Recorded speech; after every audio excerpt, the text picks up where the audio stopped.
Saviez-vous que la fourchette a longtemps été interdite? Au Moyen-Âge, manger avec les doigts était la norme. Quand la fourchette est arrivée d'Orient, l'Église la considérait comme un objet diabolique, inutile et même scandaleux. Il a fallu attendre le XVIIe siècle pour que son usage se répande en Europe. Aujourd'hui, on ne peut plus s'en passer. Mais autrefois, elle faisait peur. Je ne regarderai plus jamais ma fourchette de la même façon après avoir appris ça. On va découvrir l'histoire incroyable des ustensiles sur notre table. C'est plus dramatique que vous ne le pensez. Pendant la majeure partie de l'histoire humaine, manger était une expérience très physique, littéralement. Que vous soyez à un festin royal ou dans la cabane d'un paysan, les doigts étaient les principaux couverts au menu. Les cuillères apparaissaient de temps en temps. Les couteaux apparaissaient de temps en temps.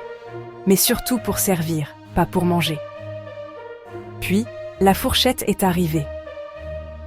Mais ce ne fut pas un succès immédiat.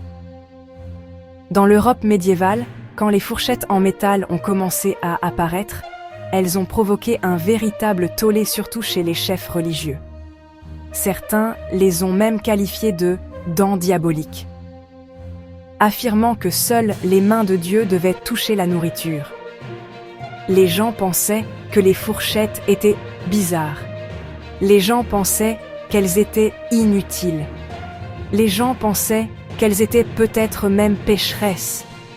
Mais le changement était en marche.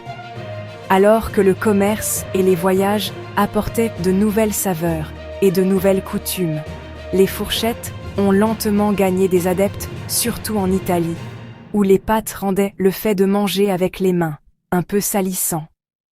Au XVIIIe siècle, les fourchettes étaient enfin bien établies sur les tables européennes et le service complet de couverts, couteaux, cuillères, fourchettes est devenu un signe de bonne manière et de civilisation.